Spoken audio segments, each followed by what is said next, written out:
એકલી લોટરીની ટિકિટ જ લઈ અને ભાઈ અભણ બેન ભણેલા મૂર્તિ બેન જ રવાડે ચડાવેલો. કાંઈ કરવું ન પડે, જો એક ટિકિટ લાગી ગઈ હોય ને તો ભાવ સુધરી જાય ને ઓલા ટિકિટે ચડાવી દીધું.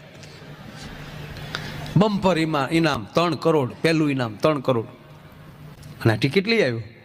અને સમય જતા જેથી ડ્રો હતો એ ડ્રોની તારીખનું છાપું બેને લીધું અને સ્વામીજી બન્યું એવું કે એ પહેલું જ આને લાગી ગયું 3 કરોડ. બેને નક્કી કર્યું 3 પૈસા ભેગા ભાડ્યા નથી ને આને 3 કરોડની ખબર પડશે તો કમાઈને છટકી જાય અને આપણા સત્તા ધણી વગેરે થઈ જાય. તો કરવું શું? તો એ અંતરિયાળ એક સાધુની મઢી હતી કુટિયા, એટલે કાંઈ સાધુ જેવું ના પણ બિચારા મૂળ તાયે સડી ગયેલા. હવે ગાંજા ચોખા પીવે, હજી કઈ ગુરુ બુરુ ધારેલા નહીં, ખડિયા પલટન. પણ ગામડા વાળાને ખબર ન હોય આ ક્યાંથી છે.